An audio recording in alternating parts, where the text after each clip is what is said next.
Animer, c'est donner la vie. Donc si on met pas de vie dans ce qu'on fait, ça n'a pas de sens, quoi.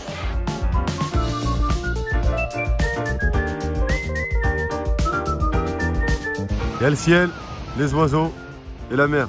Mais la Corse, c'est pas que le mois d'août. Là, on est à Ajaccio. Terre natale de Tino Rossi et de Napoléon. Mais il s'est passé des choses depuis le départ de l'empereur.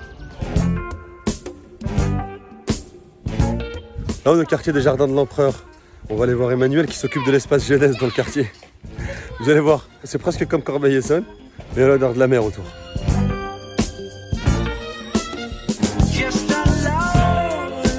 Salut Manu. Salut, ça va? Comment tu vas? Tranquille et toi? Tranquillement. Bienvenue. Bah, merci à toi. Bienvenue à l'assaut.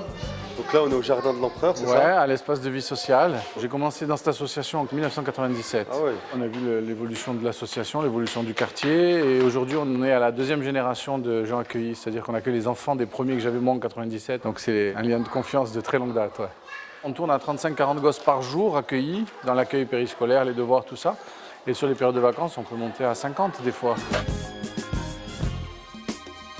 Donc les grands, à partir de 6 ans, ils sont chez nous. Les tout petits, ils sont là. Et puis ça sème pour l'avenir, quoi. Les petits qui sont là, ils ont déjà les yeux sur l'assaut pour dès qu'ils arrivent à 6 ans, ils descendent les escaliers, ils viennent chez nous. L'animation et la vie du quartier, c'est là que ça se passe, quoi. Ça jardine, ça fait de la cuisine, ça fait des échecs, ça fait toutes les activités qu'on peut proposer. Ça, c'est la photo de la première équipe de foot des Jardins de l'Empereur. Elle date de 1996. Elle a été prise par Madame Tomasi. C'est la personne qui a monté ce centre social. Et elle est juste en face de moi. La structure a été créée en 1995. À l'époque, on était à 17% de délinquance sur le quartier. Parce que les jeunes ne sortaient pas du quartier, en fait. Quel rôle a eu cet espace-là? On leur a appris à sortir. Ils ont fait de la montagne, ils ont fait de la plongée, ils ont fait du VTT. On leur a appris à sortir du quartier. Quand vous restez dans un couloir, vous ne vous fatiguez pas. Quand vous faites du sport, que vous marchez 2 heures pour monter au lac de Crène, vous rentrez, vous n'avez pas envie de... Bien sûr qu'il faut les fatiguer. Plus envie de faire des bêtises.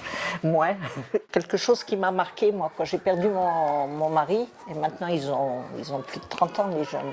Il y a un jeune du quartier qui est venu me dire, si vous avez besoin de quoi que ce soit, on est là. Et cette phrase, je ne l'oublierai jamais.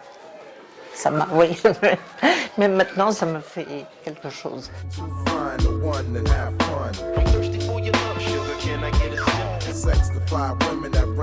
Alors, salut les mecs, Robin et Stéphane. Alors du CPIE, c'est CPIE, ouais. Centre permanent d'initiative pour l'environnement. Ok, c'est un partenaire historique ici des équipes de Manu. Ouais. Ça fait une vingtaine d'années qu'on intervient sur le site. Pour la plante, je vais vous montrer. Vous vous rappelez? On l'a déjà fait avec Lily. Oui, je sais. Hop, on décale un peu comme ça. On tourne bien, les doigts autour du pot. Même avec Anissa, on l'a fait. Hop, et on l'enlève. Ok? Allez, les enfants sont là. Ils sont au centre la journée, ça joue au foot, ça fait ci, mais à côté, on vient là, on gratte un peu le sol, on plante quelques graines. Finalement, on a préparé les zones de culture, on a planté ça. Ouais, ça redonne la vie, c'est chouette. On récupère souvent les jeunes, on les amène au jardin, au parc des Millèles, qui est derrière, là, dans la montagne. On les amène au potager, ils récoltent les légumes et après on va faire des petites cuisines. Comme ça, on apprend aussi à préparer les légumes directement sur le centre.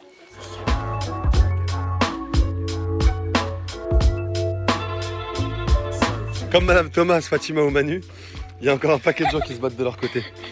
Et en attendant qu'on invente un truc pour les reconnaître, Quartier POF vous en fait découvrir quelques-uns.